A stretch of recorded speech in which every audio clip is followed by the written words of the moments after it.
Salut à tous, ici la chaîne Mission Prépa. Nous sommes ici en fait, moi je suis en mission préparationnaire et mon objectif à travers cette chaîne, c'est d'aider tous les préparationnaires qui étaient dans ma situation, c'est-à-dire qui se disaient que c'était compliqué. Moi en première année, j'avais vraiment pas forcément d'ambition, je visais pas forcément d'école, je savais pas trop à quoi m'attendre pour les concours. Justement, cette chaîne, ça va être le but vraiment de cette chaîne, c'est de vous aider en fait. Moi, je viens pas forcément d'une prépa. D'une prépa super bonne. Pourtant, j'ai réussi à avoir une école du top 5, donc comme quoi on peut le faire. On peut arriver à avoir une bonne école de commerce sans forcément justement venir d'une bonne prépa. Je veux vous aider justement mais bien sûr, cette chaîne s'intéresse à tout le monde, hein, que vous soyez d'une bonne prépa ou non, ça s'adresse à tout le monde. De toute manière, c'est une chaîne de contenu, c'est-à-dire que je vais essayer de mettre du contenu sur les cours supplémentaires, bien sûr. J'ai pas l'ambition, en tout cas, de remplacer les cours. Vous devez vraiment prendre les cours. Et si j'ai un conseil à vous donner, c'est vraiment de suivre bien vos cours. Faites confiance à vos profs, même s'ils sont pas tous bons. Donc, en tout cas, bah voilà, ma chaîne, ce sera ça. Je vais essayer de faire des playlists. Je vais me concentrer notamment sur des matières, sur les matières principales, hein. C'est pas que la philo ou la culture G, ce soit pas des matières principales, mais voilà, je vais me concentrer sur les maths, l'économie notamment. Je peux faire d'autres vidéos, mais voilà, en tout cas, ces deux sujets-là. Moi, j'ai fait une filière économique, en fait, une ECE. Donc ça va être un peu compliqué de parler géopolitique. Moi, je pourrais pas, en fait, tout simplement, parce que j'ai pas fait la formation. Je veux pas vous raconter n'importe quoi. Euh, donc, désolé pour vous. Bien sûr, ici le but c'est pas forcément de vous mettre du contenu énorme, du contenu lourd. On va essayer de faire des vidéos assez courtes pour bien comprendre un sujet du cours qui pose problème. Et je vais essayer comme ça de faire des playlists pour que vous arriviez mieux à comprendre. Donc vraiment, c'est un outil en fait. C'est un outil que je vais essayer de faire à travers cette chaîne, un outil un petit peu de pédagogie. Voilà, comme ça vous n'allez pas perdre votre temps sur YouTube et vous allez voir des contenus intéressants. On va commencer tout de suite en fait à créer du contenu. Donc en parlant du premier chapitre d'économie, celui sur le commerce international, et on va s'intéresser d'abord aux analyses des classiques du commerce international. Que pensent les classiques? Ce sont un petit peu les premiers économistes véritablement. On sait qu'il y a les mercantilistes avant, qui considéraient effectivement que l'apport, qui ne cherchait que finalement les richesses, hein, l'or, hein, la recherche de l'or absolu. Mais ici, les néoclassiques vont introduire, pardon, les classiques, puis les néoclassiques en tout cas, vont introduire cette idée de jeu à somme positive. Le commerce international est un jeu à somme positive, c'est-à-dire ça crée de la valeur. C'est-à-dire que les pays ont intérêt à échanger. Le premier économiste à parler de ça, c'est Adam Smith, en fait, père fondateur de l'économie, une référence incontournable pour tout préparationnaire.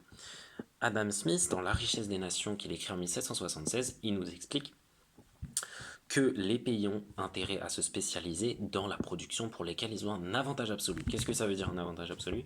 Ça veut dire tout simplement que les pays sont les leaders mondiaux. Il prend un exemple, pas du monde, parce qu'en fait, voilà, c'était des exemples simplifiés pour faire comprendre, mais il prend un exemple de deux pays, de deux biens, et il explique qu'en fait, si on est leader, on a quand même intérêt à se spécialiser dans la production pour laquelle on est le plus fort. Les autres pays ont aussi intérêt, donc tous les pays leaders ont intérêt à faire ça, et ensuite ça va créer un surplus pour tout le monde et ça va être bénéfique pour tout le monde. C'est un modèle simplifié, on ne va pas vous demander de connaître forcément et de détailler dans vos copies toute l'explication, parce que c'est fondé aussi sur une explication mathématique. Vous allez sûrement la faire ou vous l'avez fait, hein. Ce cours s'adresse bien sûr aux deuxième année, mais ça peut rentrer aussi, ça peut faire partie du chapitre première année. Et on est ici, voilà, donc en fait le modèle on peut le résumer de la manière suivante, il y a une spécialisation sur un bien qui va, euh, euh, qui va entraîner justement donc sur le bien sur lequel on est leader. Qu'est-ce que ça veut dire leader? On rappelle que les classiques fonctionnent avec la productivité, c'est-à-dire qu'ils produisent plus en moins de temps, tout simplement. Donc, ils produisent plus un bien en moins de temps et ils le font mieux que les autres. Donc, tout simplement, ils vont se spécialiser sur ça. Le coût va diminuer forcément. Pour mieux comprendre, c'est comme ça qu'on l'explique, hein. Le coût va diminuer et donc on va pouvoir en vendre à l'extérieur beaucoup plus que si. Et en garder pour soi. Et si tout le monde fait ça, l'apport en valeur est énorme. Donc, au final, on aura une production qui est supérieure à ce que à ce que à ce qu'on aurait fait si chacun serait resté dans son coin. Euh, pour la première fois en fait dans le commerce international, on a une théorie où le jeu est à somme positive. Donc vraiment, c'est un terme important et vous devez le mémoriser.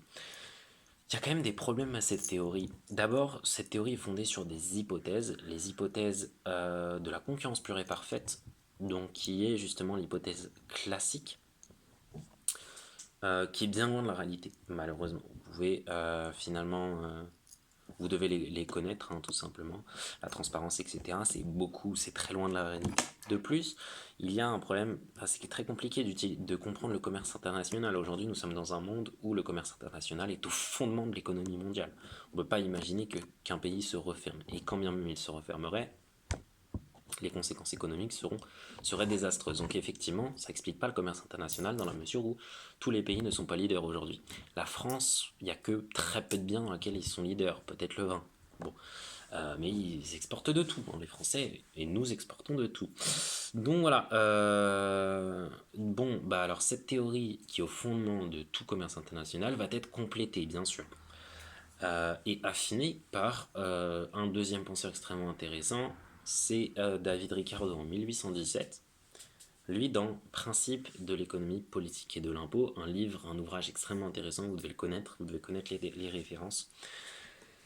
Donc, pour lui, ce sera la théorie de l'avantage comparatif. Donc, la théorie de l'avantage comparatif, alors que Adam Smith, c'était la théorie de l'avantage absolu. Dans la théorie de l'avantage comparatif, il va reprendre le modèle de deux biens, de deux pays.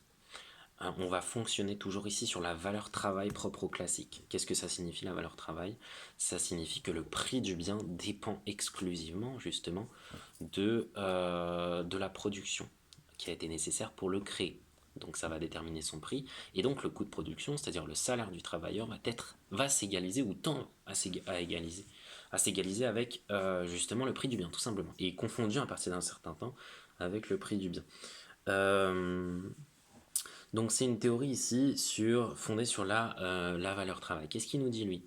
Il nous dit finalement, David Ricardo, que nous ne sommes pas obligés d'être leaders sur un marché pour forcément pouvoir se spécialiser, pour pouvoir tirer profit justement du commerce international. Il dit que chaque pays doit se spécialiser dans la production du bien pour lequel ils ont un avantage comparativement à leurs autres biens. C'est-à-dire que si on est plus compétitif, c'est-à-dire si on crée un bien en moins de temps que tous les autres, on doit spécialiser dans celui-ci. Et si tous les pays font ça, effectivement, ça va créer de la valeur. Ça va créer de la valeur assez facilement. Donc il prend un exemple typique du drap et du vin. Et effectivement, selon Adam Smith, il n'y aurait pas d'échange parce qu'ici, il va prendre l'exemple du Portugal et de l'Angleterre. L'Angleterre a un avantage, n'a pas d'avantage absolu. C'est-à-dire que le Portugal a un avantage absolu, que ce soit sur le vin et sur le drap. Pourtant, l'Angleterre et le Portugal vont échanger.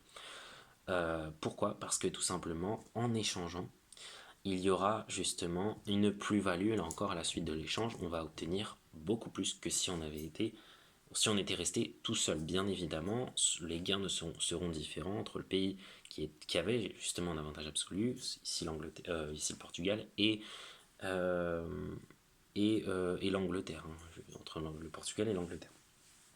Donc, le problème en fait. Le problème de tout ça, c'est que là aussi, c'est fondé sur des hypothèses qui sont un petit peu loin de la réalité, hein, effectivement. Dans la mesure où Adam Smith ne va, enfin, pardon, dans la mesure où David Ricardo ne va pas expliquer la fixation des prix. On ne sait pas comment est-ce que les prix se fixent. On ne parle même pas de prix dans cette théorie en fait. On parle juste en homme-année, c'est-à-dire la productivité simple. On ne va pas s'intéresser au prix, on ne va pas s'intéresser au lien de causalité entre l'offre et la demande.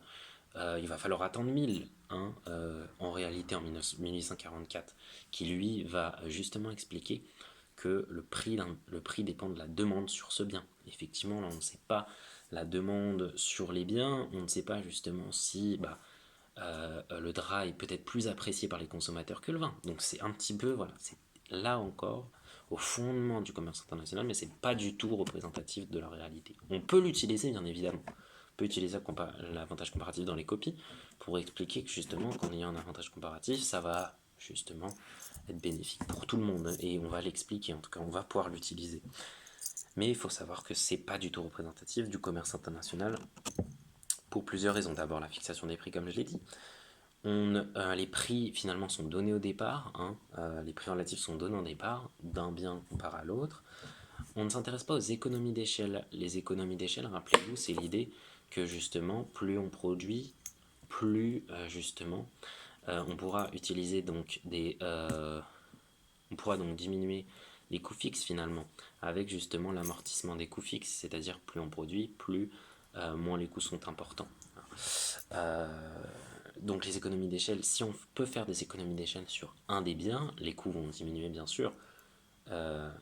Et justement, il serait peut-être plus avantageux pour le Portugal de se spécialiser dans le drap que dans le vin. Et inversement. Donc voilà, l'avantage comparatif de la production pure ne dépend pas forcément n'est pas la condition sine qua non, n'explique pas tout simplement le commerce international aujourd'hui. En plus de cela, ce qui est important à dire, c'est qu'effectivement, les hypothèses, que ce soit dans l'analyse d'Adam Smith que dans l'analyse de David Ricardo, une grande hypothèse, c'est qu'il y a justement une mobilité des facteurs de production énorme au sein du pays. On peut tout mettre sur le vin, on peut se spécialiser directement, donc une mobilité très forte au sein du pays, mais pas de mobilité à l'extérieur. Il n'y a pas de mobilité des capitaux. Aujourd'hui, une entreprise peut justement, à travers justement le processus de spécialisation, envoyer des capitaux à l'étranger pour peut-être profiter des conditions climatiques et créer une entreprise. Imaginons au Portugal pour profiter des conditions climatiques et pour pouvoir produire du vin. Ici, non. Chaque pays reste concentré dans. Chaque entreprise reste dans son pays. Donc, il n'y a pas d'entreprise multinationale dans son modèle. Et enfin, il y a le plein emploi des facteurs de production. Rappelez-vous ce que je vous ai dit tout à l'heure. Les classiques sont. L'idée principale, c'est la valeur travail. La valeur travail qui confond prix et salaire et coût de production. Si les. Si justement on n'a pas plein facteurs de production, c'est-à-dire si tous les travailleurs ne sont pas occupés à la tâche, si par exemple que 90% des travailleurs sont occupés à la tâche de se spécialiser, justement il y aura 10% d'inutilisés, donc le prix, donc justement le coût salarial diminuera et donc le prix va diminuer.